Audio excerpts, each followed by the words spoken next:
Welcome all our Torah Anytime viewers and listeners to tonight we are learning Le'ilui Nishmat Rafael Fuad ben Rina Rita and also Le'ilui Nishmat Yecheskel ben Avraham and finally Le'ilui Nishmat Avraham ben Chaim Yehuda.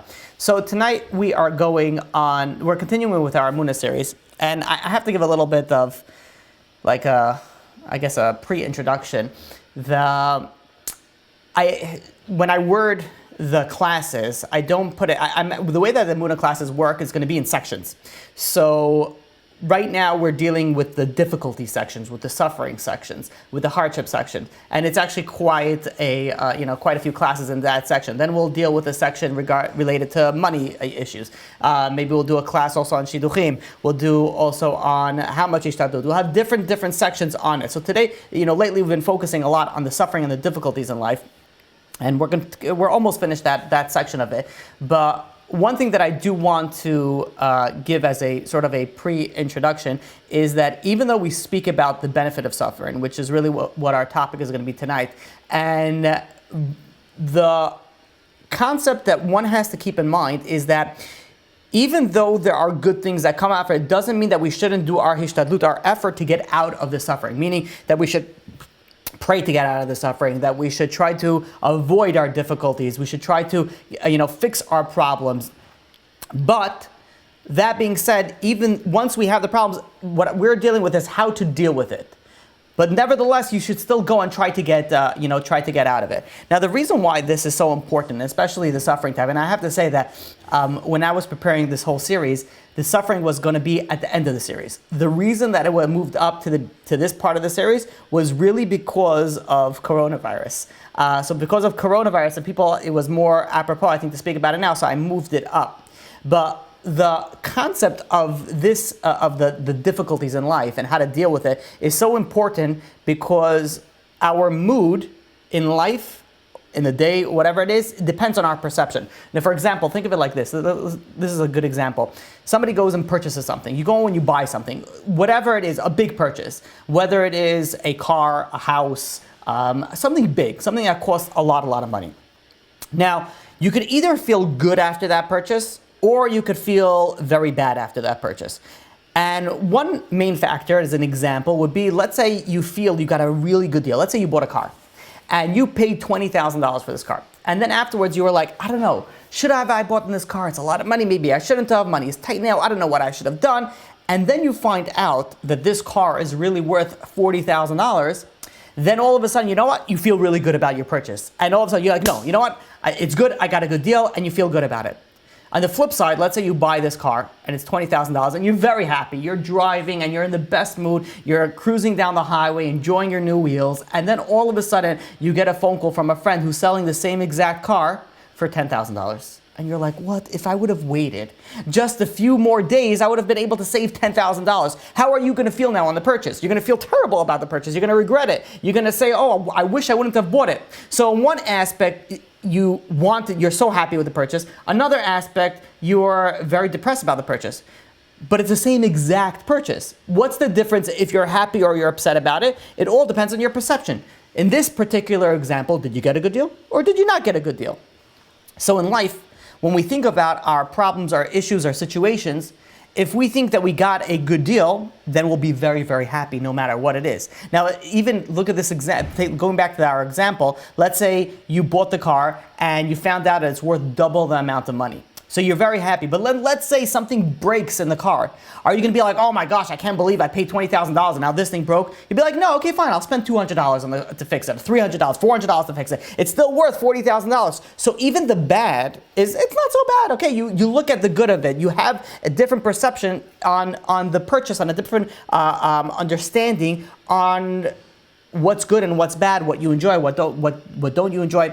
So in life, when you think about it like this, if we're very happy with our situation, then everything is going to be like, okay, it's going to be okay. It's not a big deal. I got a great deal. I'm alive. It's a great deal. I'm able to see. It's a great deal. I'm able to walk. It's a great deal. There's so many different things that we have that we could appreciate, and then all of a sudden it changes our mood. Now, it's needless to say that how important our mood is. If you don't understand how important your mood is, then you're missing the core aspect of your happiness. If somebody goes and someone's happy, everything is better. Everything. The food tastes better. The sun shines brighter. The water tastes better. Like, things are just better, happier, amazing. And the flip side, you're down, you're depressed, everything is difficult. Everything is difficult. Whether it's going out on dates, whether it's doing business, no matter what it is, it's difficult.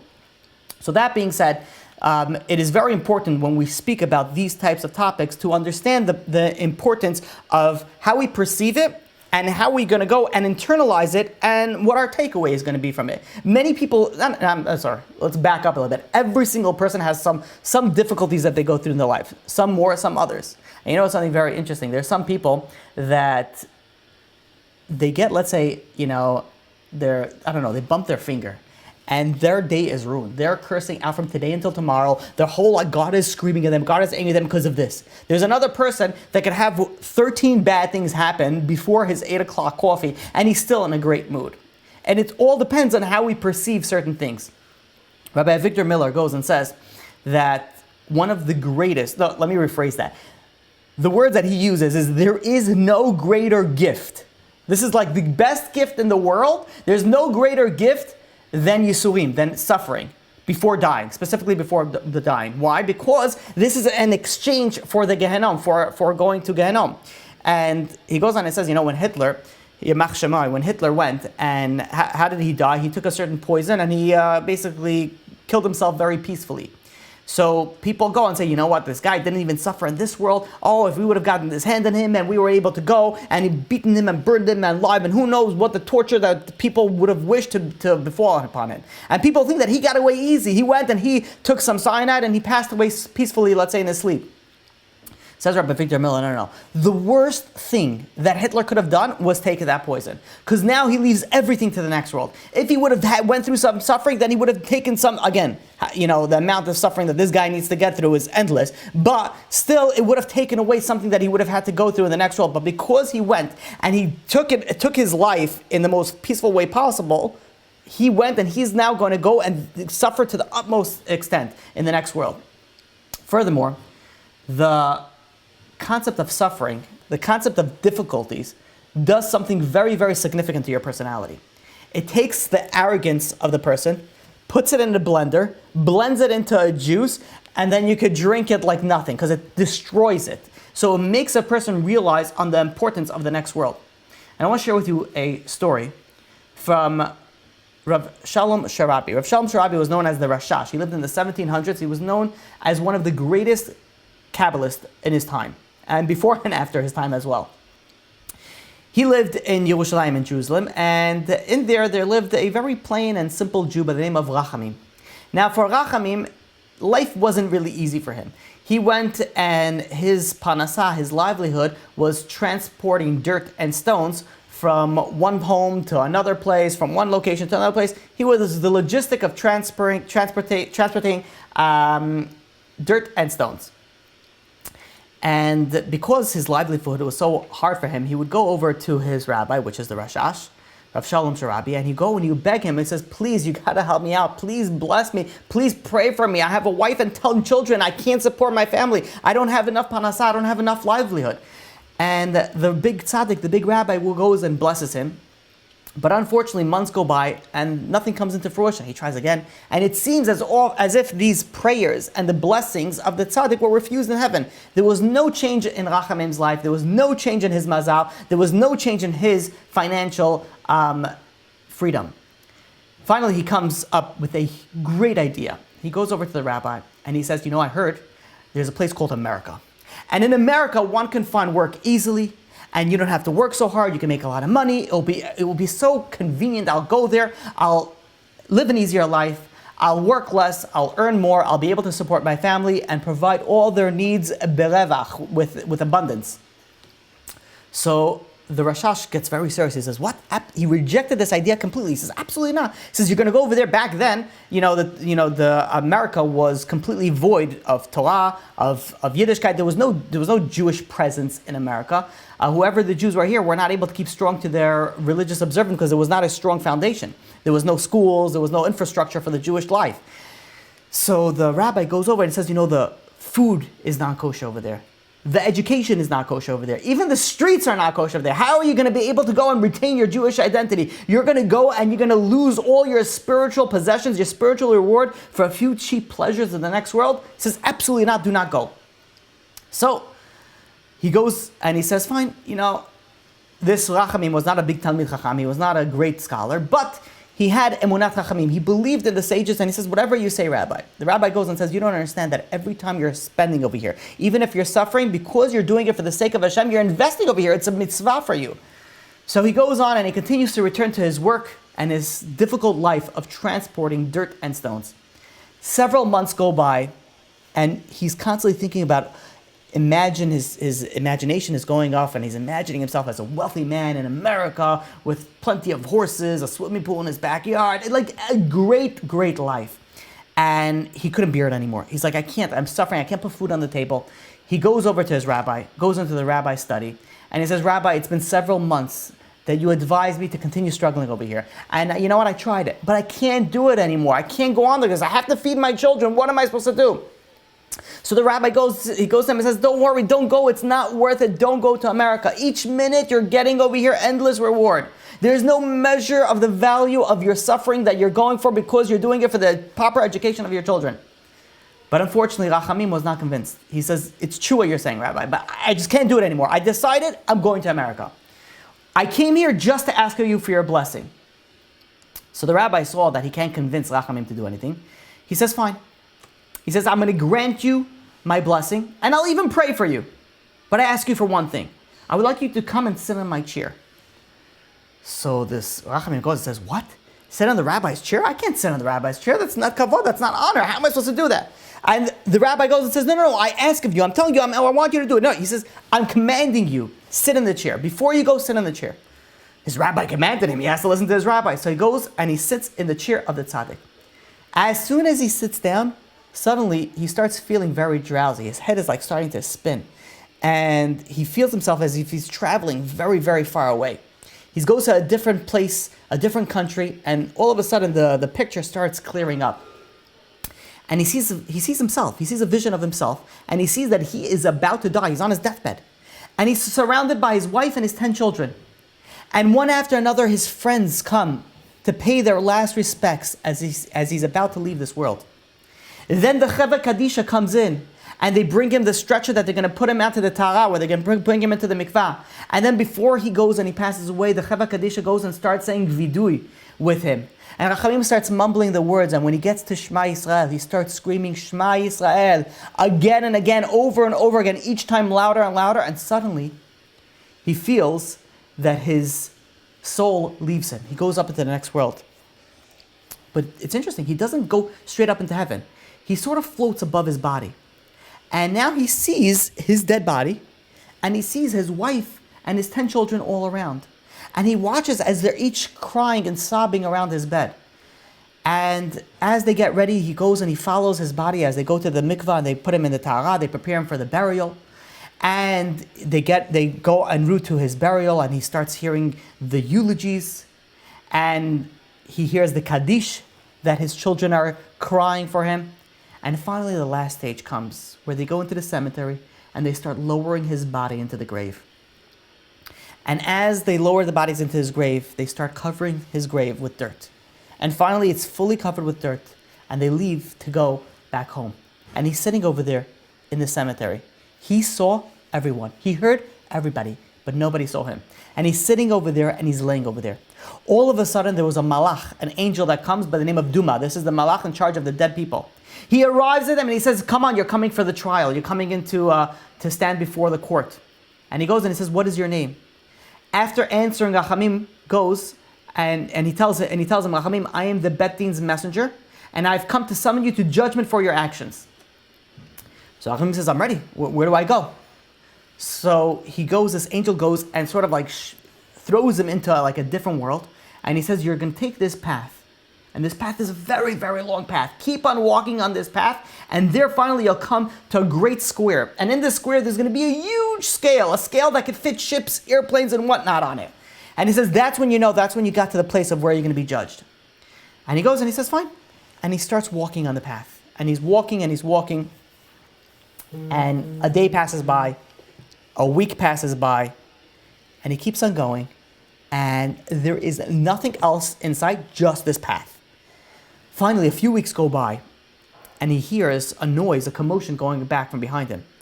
And he turns around, he sees this vehicle traveling towards him, and he goes to the side, and behind this vehicle there's bags and bags of this like black sacks full of stuff. And he sort of like, hails it down, and he says, as sort of, he's like, where are you going? And there were two angels over there. It says, we're heading to the judgment. And he says, I see you have some space in the back over there. There's a little corner that was not filled with these big black bags. And he says, can you please give me a ride? And they start laughing. He says, there's no hitchhiking over here. He says, you gotta go, everyone fends for themselves over here. So he goes, okay, fine, but can you tell me? He says, what's in the bags? He says, we're in the next world. You don't need to eat. You don't need to drink. He says, what do you need to carry? What type of possessions do you need? So the angels are like, oh, this? Oh, he says, yeah, these are your sins. We're traveling it to the courtroom to put it on the scale. And he's like, all those are my sins? And they're like, yeah. You'll wait till you see what comes next. And they continue driving. Not too long goes by, and another vehicle comes by. This one even bigger than the first, and this one has even more sacks. And again, he tries to hitch a ride, and they start laughing. He says, you can't hitch a ride over here. And he says, can you do me a favor? What are these sacks? And they're like, yeah, these are your sins. And one vehicle after another vehicle goes by, each with sins. And he's like, how many mitzvot, how many positive deeds do I need to be able to flip the scales? There's no way that I'm going to be able to do it. He's looking over there. He's like, there's so much. In his mind, he's picturing, that's it, I'm going to Gehenna. There's no way out of this. Finally, all of a sudden, there comes this beautiful white stretch limousine that comes by. And in there is a little trunk. And in the trunk, there's like one little packet that's a white packet with like gold embroidered around it that says mitzvot on it. And he stops this limousine and he says, can you do me a favor, what's that? And he's like, oh, these are your mitzvot. And Nachman was like, oh yeah, and I'm going to get a bunch of other like vehicles that come with other white things. And they're like, no, this is it, I'm the last one. And he's like, what, this is mine? And he starts sweating. He's like, there is no hope for me. I am done. He goes and the vehicle travels away and he continues walking. A short time goes by and he reaches this huge scale, and he sees on the scale that it's filled to the top, to the brim, with these black bags. On the other side, there's this little tiny little pekla. I was sitting on one side, this white little bag, and a little Ziploc bag sitting over there. And the judges are looking over there and be like, okay, this is not a difficult case. Bring him downstairs, open the hatch, let him go take the shortcut down. We have a chute. And all of a sudden, there's an angel that screams out. It's like, wait, I got something I need to add. And everyone's quiet, and they come in and they bring his donkey. And everyone's looking at the donkey, like, what does the donkey have to do with anything? What type of mitzvot did he do with his donkey? So the angel says, no, you don't understand that he went through suffering to be able to go and support his family with this donkey. He didn't move into America. He didn't go across the seas to be able to go and keep his children in a kosher environment. And they said, oh yeah? Okay, so they put the donkey on the scale. Then they put some rocks and stones that he used to carry as well. But still, it was nowhere close to where they would balance out. And then one angel said, wait a minute. He says, why only the donkey? He went through so many sufferings. What about his headaches? What about his difficulties in his life? Everything that he took with a smile and he took with him, that's got to go on the scale. And they said, you're right. And they started coming in truckloads, all the suffering that he had in his life. And he had a lot of suffering.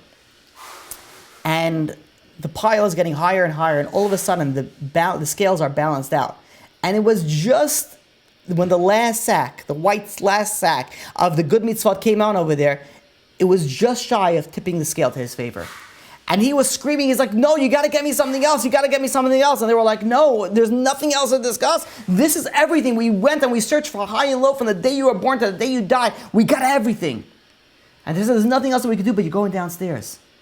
And two mean-looking angels come up to him and they're about to grab him.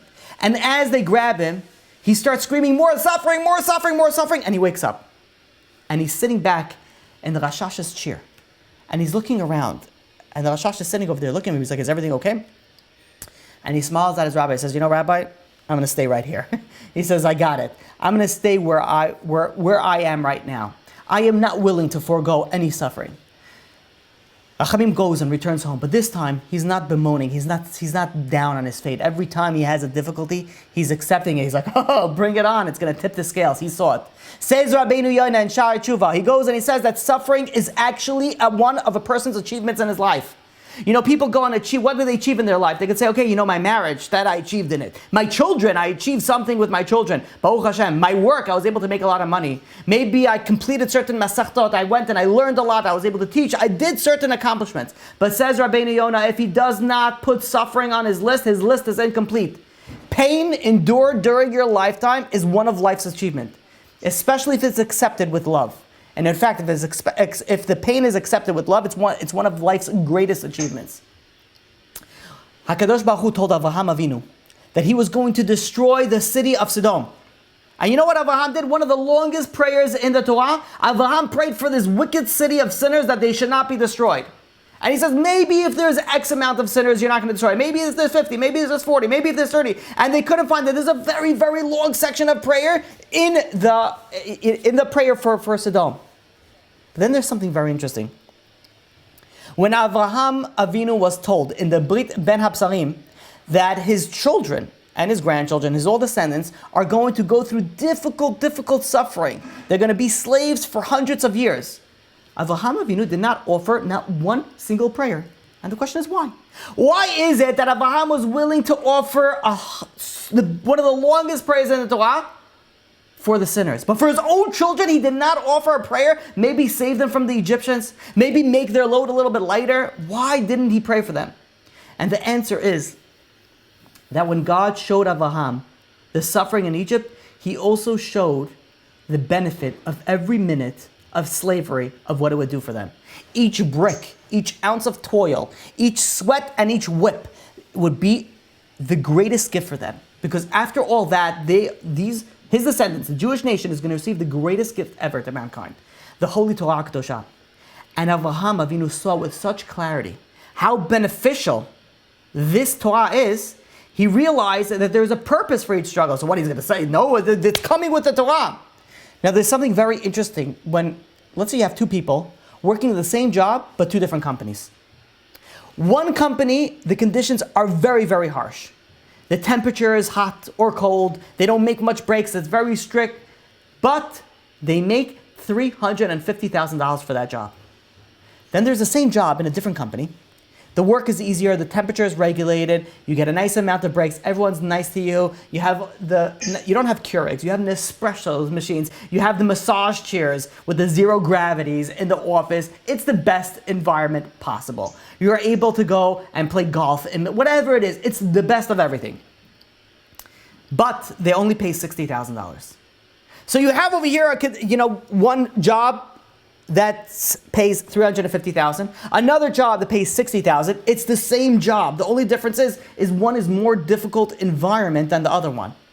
How many people would choose the lower paying job?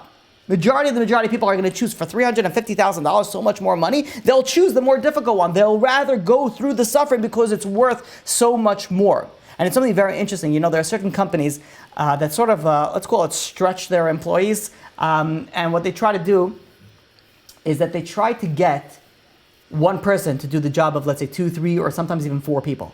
And I've dealt with, people in that situation where they were working. I know one person was working for a job that really 4 people needed to do it, 4 people. And they were only getting paid slightly more than they would have. So let's say, for argument's sake, this job goes for $50,000.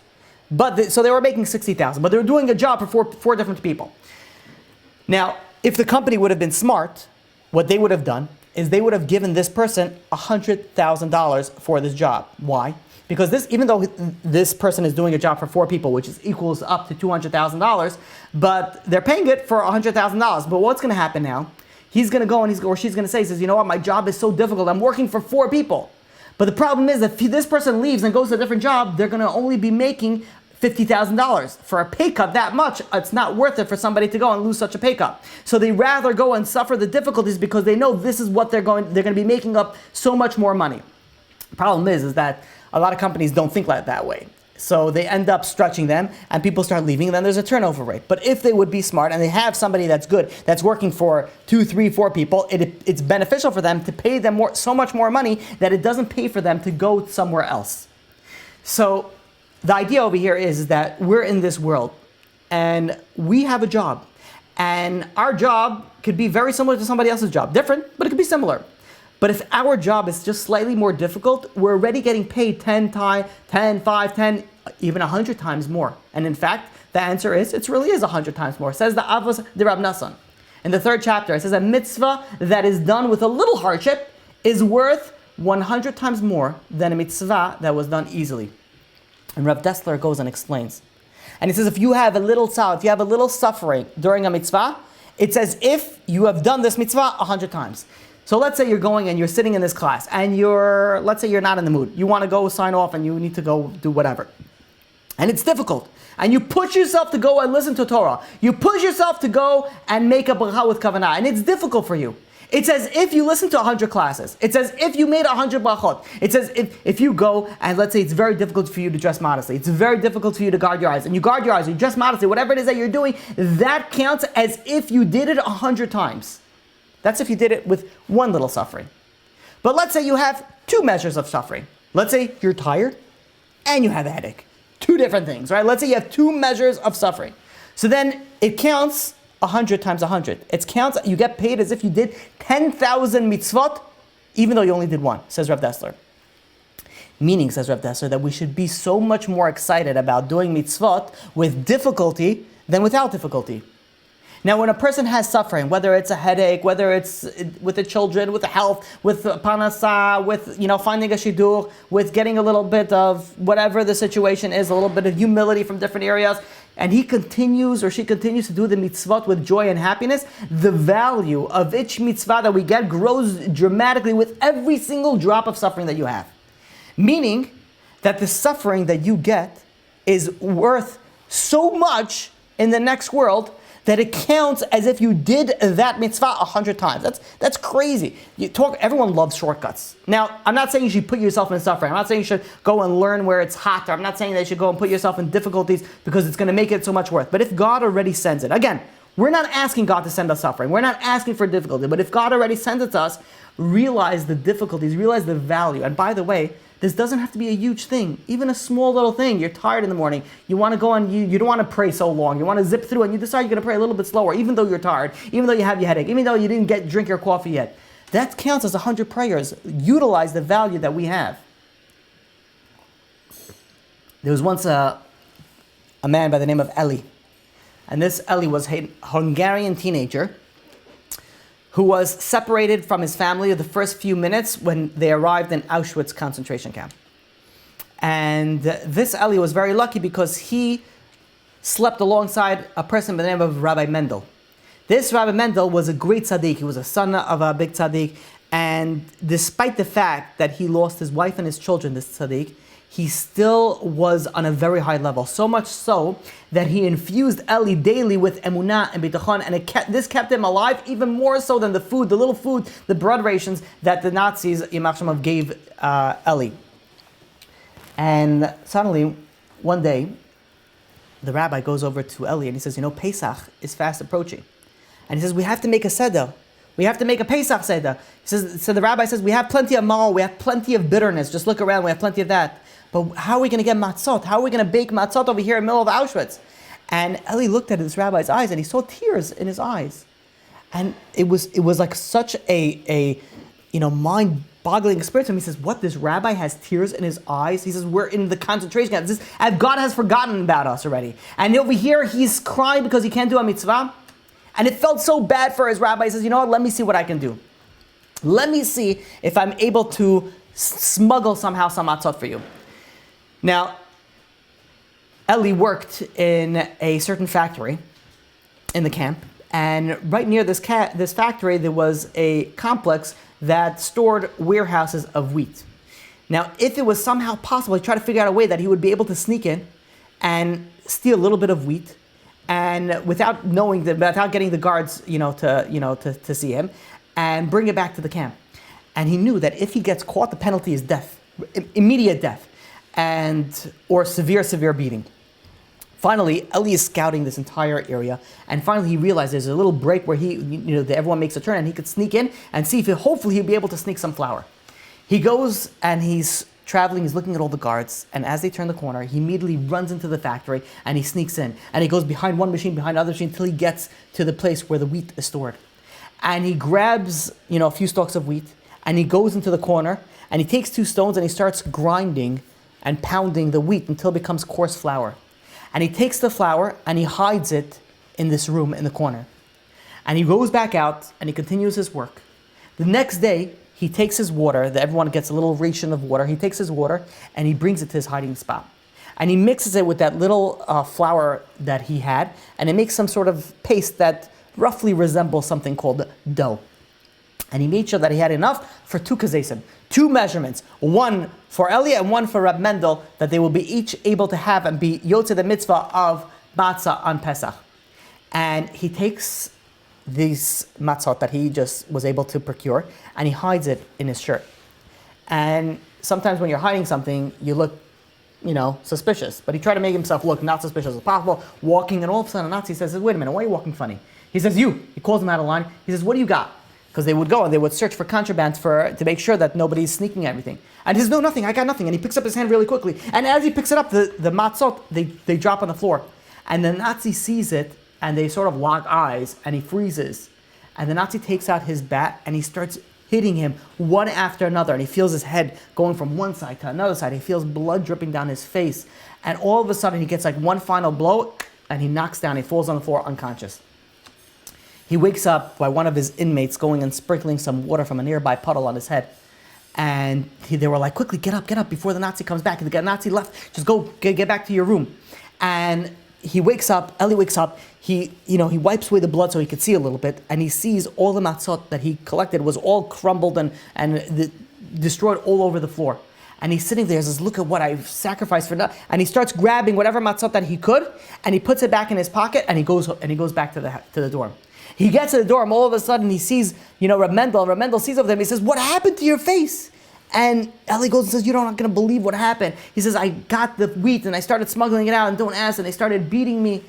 And he's like, are you okay? And he's like, I literally almost died. So Reb Mendel felt bad. He says, were you able to get the matzot? And he says, Eli takes out the matzot and he says, I prepared 2 measurements, 2 kizayim, that we will be able to each have the biyotze, the matzah, the mitzvah of matzah. But unfortunately, because of the beating, I broke it. I only have one measurement, 1 kizayis left. So Reb Mendel goes over to him and he says, please, I'm begging of you, with every fiber in my being, let me be the one to eat the matzah, please. And Eli goes and says, out of the question, I put my life in danger. I almost died for this. You want me to give it to you? And the rabbi goes and says, I've never missed eating matzah. I say there once in my life. How could I miss it now? And Eli goes and says, I'm sorry, Rabbi. I would love to give it to you, but I can't. I only have one. I got to keep it for myself. So the rabbi goes and says, Eli, I know the entire Haggadah by heart. I will recite it entirely for you, and you'll be able to recite it solely. I will even say Shir Hashirim for you. He says, only please give me the matzah. Let me be yotze the mitzvah of matzah. And Eli says, I can't. I would love to. I just can't bring myself to do it. And he goes over and he says, listen. The rabbi goes over and says, listen, I lost my family. I lost my home. I am not willing to lose this mitzvah also. And he started crying. The rabbi started crying. I'm begging you, please give me this mitzvah. And the rabbi goes on and says, you know what, I'll do you one more. He says, I don't need the reward for this mitzvah. I give you the reward. I just want to do the mitzvah. So they arrived at the compromise, says, you'll give me the reward? Fine. You could eat it, but I get the reward. That night was Pesach. Reb Mendel and Eli went and they recited the Haggadah from the beginning to the end. And Reb Mendel went and he started eating the matzah. And then he goes and he started singing Hallel. He started singing praises to HaKadosh Baruch Hu. L'shana haba b'Yerushalayim. He started singing the Hallel. He started singing songs, and he got into this level of spiritual ecstasy. He let his voice rise so loud that all of a sudden the Nazi guards heard them. They come breaking in the door and they see a guy praying. They were like, what? The Nazi was such in a bad mood. He says, a Jew praying on my watch? He takes out his revolver, and as this Reb Mendel is playing, he points it to his head and shoots it, bullet in the head. Reb Mendel, in middle of prayer, falls down on the floor and collapses. Blood splatters everywhere. And this vision, this is what Eli sees. He sees his rabbi over there in front of his face in pure spiritual ecstasy, just got his head, shot. And this vision haunted him. He saw this, he was shocked. He couldn't sleep for months after this. Baruch Hashem, Eli was able to survive the war. And he ended up moving to Eretz Israel. He ended up marrying and raising a beautiful family, and he ended up moving to Bnei Brak in a kihila, in a congregation called the Chassam Sofer Kihila. 30 years go by, and all of a sudden, this Eli has a dream. And it's none other than Reb Mendel. His face is glowing like the sun. And Reb Mendel goes over to Eli and says, I have a request for you. And he says, do you remember when we were in Auschwitz? And we had that matzah. And I ate it and you got the reward? And Eli goes, remember? I says, how could I forget? That vision haunts me every single night before I go to sleep. And Reb Mendel goes, he tells his friend, he says, you should know, his student, he says, as soon as I was shot, I was taken directly to Gan Eden. We're only the place where only the holy souls, the holy neshimot who die al Kiddush Hashem are allowed to entry. And I went to the highest place. But there is one thing that I missed out. And Eli says, well, what did you miss out? And he says, I never got reward for that mitzvah of matzah. And he says, I'm coming over here to ask you as a request, a favor. Can you please relinquish that reward for me? So he goes and he says, I can't. I almost died for this mitzvah. This is such an important mitzvah for me. I can't. They almost killed me for this mitzvah. I can't do it. I can't give it to you. And with that, he wakes up very abruptly, very, very troubled. He couldn't fall back asleep. When the morning came, he went over to the rabbi of the community. He was Rabbi Yitzchak Shlomo Unger. And he goes over and he tells him over the dream. And the rabbi says, listen, this dream is not, I can't answer this. I'm going to send you to the big Rebbe. The big Rebbe at that time was Rabbi Avram Yehoshua Herschel Twersky. He says, go to the Rebbe, speak to him. So he goes over to the Rebbe and he says to the rabbi, he says, this is the situation. What am I supposed to do? So the rabbi goes and says, truthfully, the correct course of action is you should probably give this mitzvah to Reb Mendel. And he says, correct course of action? What do you mean? He says, I almost died for this mitzvah. I suffered, I did everything for it. And I let him do it. The only thing that I got was the reward. Why should I give this up as well? So the rabbi goes and says, you're still alive. You're able to go and put on tefillin. You're able to go and put on tzitzit. You're able to go and learn. You're able to go and pray. You're able to go and fast on Yom Kippur. You're able to go and do all the mitzvot because you're still alive. But your friend, he has nothing. He has nothing left over. Only what he has done, that's all he has. He cannot do one additional mitzvah in the next world. He doesn't have any children, furthermore. You have children. Everything that comes out from your children, because of the chinuch that you gave them, all the mitzvot, they go in your merit. But he doesn't have anything. They all died. They all perished in the Holocaust. So the right thing for you to do is to give him that reward. Eli was very moved by this and says, you know what, fine. And the rabbi told him, says, tonight, you're going to go to the synagogue. When no one's around, you're going to open up the Aron HaKodesh, and you're going to speak to God. And you're going to tell God, that you're going to speak the entire story. You're going to tell God, and say, I'm giving over my friend, Reb Mendel, the entire reward for the eating of the matzah. And that's what he does. He goes and he gives the entire reward. That night he goes to sleep. And he dreams again. And this time Reb Mendel comes over to him and his face is beaming. And he says, I want to thank you so much. I want to thank you so much for what you have given me. And this time, when Eli woke up, he felt a little bit different. All of a sudden, he didn't feel the pain anymore. Every night he used to envision Reb Mendel with his head, the shot, and it just like the scene just replayed again and again. All of a sudden he realized that Reb Mendel is in a better place. But there's an amazing lesson that we can learn over here. We have over here Reb Mendel, a big rabbi, a tzaddik in his own right, son of a tzaddik as well. He grew up religious his entire life. He served God his entire life, never missed one achilat matzah, did the mitzvot to such a high level that in the concentration camp when he couldn't do a mitzvah, it brought him to tears. He lost his wife and children and he still had Emunah and Bidachon. And he died al Kiddush Hashem, says the Gemara in Pesachim. Page 58, that anybody who dies al Kiddush Hashem is elevated to a place in Gan Eden that nobody else could reach. Yet he still wanted to earn a higher place in the next world. There was one mitzvah that he wanted. There was one mitzvah that he missed out. Lesson number one, I'm going to give two lessons. Lesson number one is look at the value of one mitzvah. that no matter how high you can get into the next world, the value of one mitzvah is endless. So much so that he came begging his friend to go and bring him that one mitzvah so he could go that a little bit higher in the next world. But furthermore, lesson number 2 is that we can't imagine how much a mitzvah is worth when we do it with suffering. This mitzvah that they did with matzah went through such difficulties. It wasn't easy to go and collect it. It wasn't easy to go and pray. Even he died at Kedusha. It's such a high level. The level that we have, the power that we have when we do a mitzvah, and it's difficult, is unbelievable. Rav Eliyahu Desser goes and says, there was once a king, he brings a mashal. There was once a king, and this king was on his private yacht. And he was traveling, and all of a sudden a terrible storm broke out, and the ship sunk. And everybody perished in the ship, but the king was able to somehow go and survive on a piece of wood. And he floated off to this island. And he found this island where people didn't speak his language. And he went over to one person and he tried to explain to him, that he's a king from a different language, through like sign language, and he needs, some accommodations. Maybe he could just rest a little bit. And he found one native that says, okay, fine, come to me and you can rest and wash up by me. The king goes to his home, he rests, he washes up, he recuperates a little bit, and then he tells this native, he says he needs to go and travel to a faraway land in his palace. And this native feels really bad. He says, you know what, I have a ship, I'll take you. He goes on this native ship, and they're not able to speak a word to each other. They don't know the language. And they travel to this kingdom, and the king says to the native, they come to shore, the native wants to go back, and the king says, no. He says, I want you to come with me.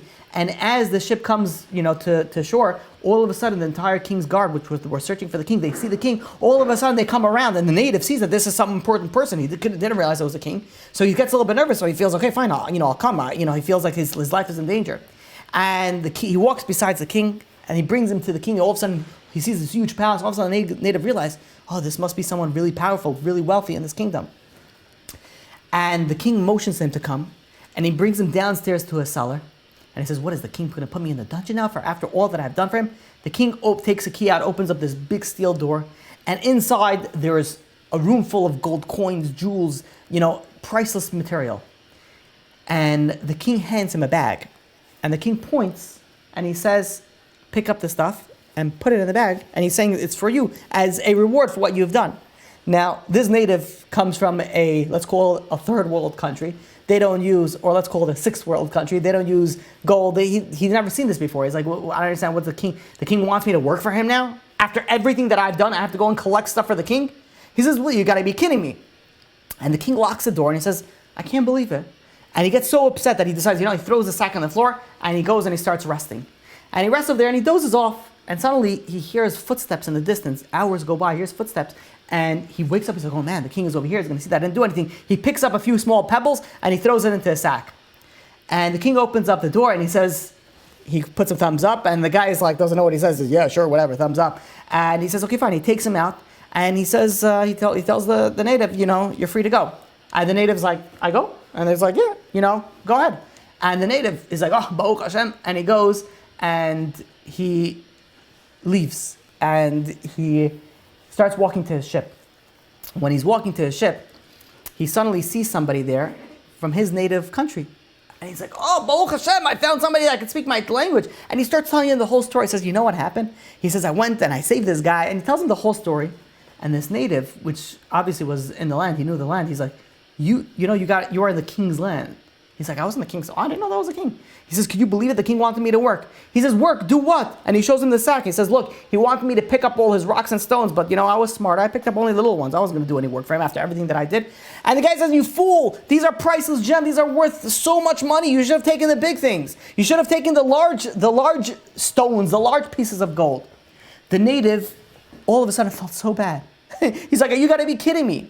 When a person goes and realizes, says Rav Eliyahu Desser, how much each suffering is worth, he would go and pick up every suffering with treasure, polish it, and put it in his bag.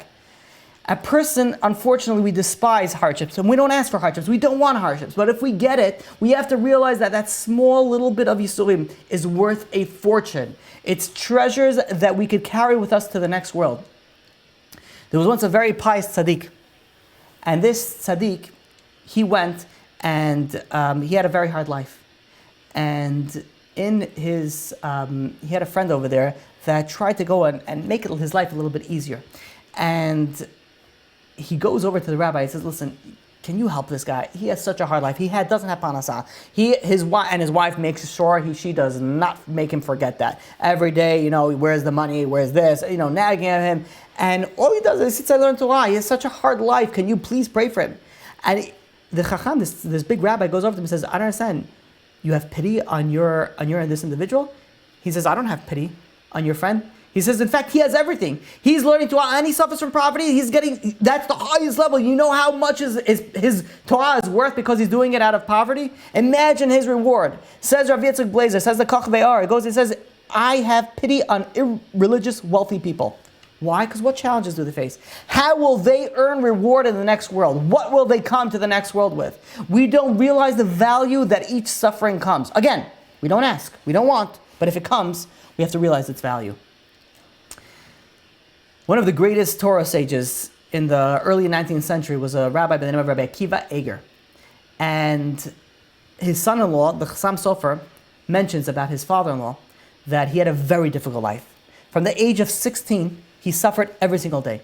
And Rabbi Akiva Eger was such a great scholar. Every single Gemara, any yeshiva that you go to, they learn Rabbi Akiva Eger. It's like a huge rabbi that we can't even understand the caliber that he reached. And Rabbi Akiva Eger, when he was about to pass away, he requested that only one line should be written on his tombstone. And he says he doesn't want Gadol, he doesn't want Gaon, big rabbi, he didn't want any of that.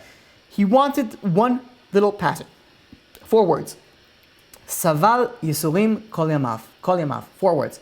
Suffered, he endured suffering all his days. And Rabbi Akiva Eger goes and says, I had so much suffering in my life, but I never ever questioned God. And this rabbi, who wrote commentaries, who wrote Shalot Teshuvot, the biggest rabbi of the generation, he says, the Torah, that's not my ticket to the next world. My ticket to the next world was my suffering. My suffering that I never questioned God. The value that we have with this suffering. Even more so, look at the Rambam, Maimonides. Maimonides lived about 70 years. On his tombstone, if you go to Tveria, on his kever, it says, "Mimoshe ad Moshe lo kam k'Moshe," meaning from Moshe, meaning Moses, Moshe Rabbeinu, until Moshe, which is Maimonides. Maimonides' Rambam's name was Rabbi Moshe ben Maimon. There was nothing like Moshe, meaning that he was such a high level that from Moshe Rabbeinu until the Rambam, there was no other Moshe. From Moshe to Moshe, there's no one like Moshe. Now, what type of life did the Rambam live? Everybody knows the Rambam. Maimonides, there are hospitals that are named after. They're like, even nowadays in the secular world, Maimonides is famous. The first half of the Rambam's life, of Maimonides' life, was lived with struggles. When he was just 13 years old, his hometown was invaded by army, and they forced the Jews either to convert or to be exiled. So, together his father and his brother and the Rambam, they left, and they spent the next 12 years on the run. They finally settled in Morocco. In Morocco, however, they continued to endure persecution. Finally, at the age of 30 years old, the Rambam settled in Eretz Yisrael in Israel. But he had to leave a short while later because of the difficult conditions over there. So where did they move? They moved to Egypt. And only 6 months after he moved into Egypt, the Rambam, Maimonides' father, passed away. 1 year later, his 2 children died, and then his wife died. Shortly afterwards, his brother, who was supporting Rambam, died as well. He was now left alone, without any family, without any money. And he didn't want to go and accept money for learning Torah, so he had medical knowledge. He used his medical knowledge to make a living. This is at the age of 35. But at the age of 35, he's going, and finally his life turns around a little bit. He remarried. He became the most prominent doctor in the kingdom. He became the doctor to the ruler of Egypt, the Sultan of Egypt. He was also the rabbinical leader of the Egyptian Jewry at the time. He had more children after that, including his son, the famous Rabbi Avraham ben Rambam, who became a very noted rabbi. And the Chafetz Chaim noted something very, very interesting.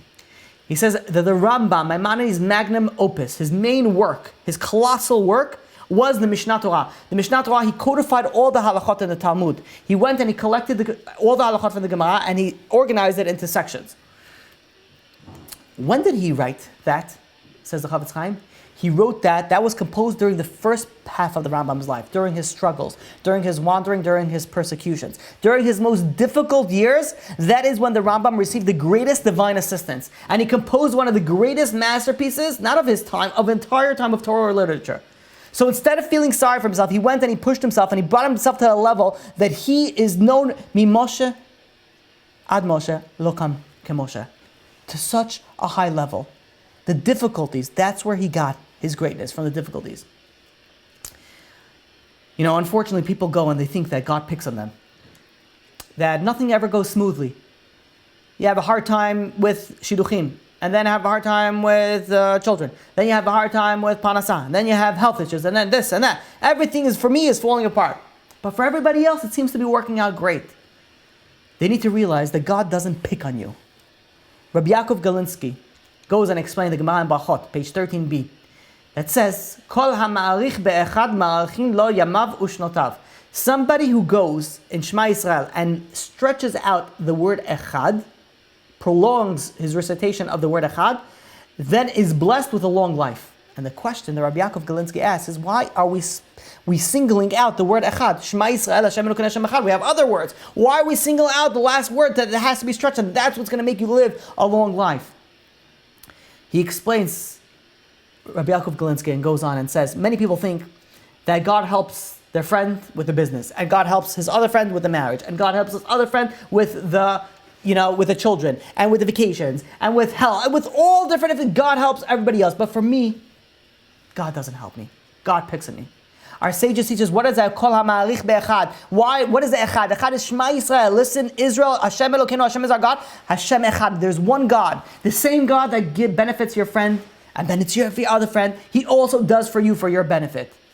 And with that attitude, it gives us so much blessing. So the next time we say Shema Yisrael, Hashem Elokeinu, Hashem Echad, we stretch out the word Echad just a little bit. Why? Because that shows that there's one God. For everything that happens in my life, no matter the good, the bad, or the ugly, it's all good. Kol da'avid rachmana l'ta'avid. Everything that God does, God does for the best. We have to utilize this important aspect of the difficulties, whether we see it, whether we don't, it's all for our best. And when we're able to do that, we're able to continue our life and living our life in a sense of happiness, and a sense of tranquility, a sense of peace. And with that, we're going to be able to continue doing the mitzvot. And when we continue doing the mitzvot with this type of peace and happiness and serenity, even though you have difficulty, each little suffering adds it up to 100 times, 100 times, 100. There's an infinite amount. Let us tap into it. Again, we're not asking God for difficulties. We're not asking God for suffering. But any little suffering, if we have that, let us utilize those moments to go and achieve the greatest possible achievement that we could achieve in our lifetime. And that is doing the mitzvot with happiness and accepting it with happiness. And with that, we'll open up for any questions. Question number one we have over here is, you could type in the questions. Why specifically 100 times? It's a good question. That's what the Avos the Rab Nassim brings down. The reasoning behind it, I am unaware. So if anybody does know, please do share. Okay, seems like no questions. That looks like the final question. Okay, Chazak u'Baruch.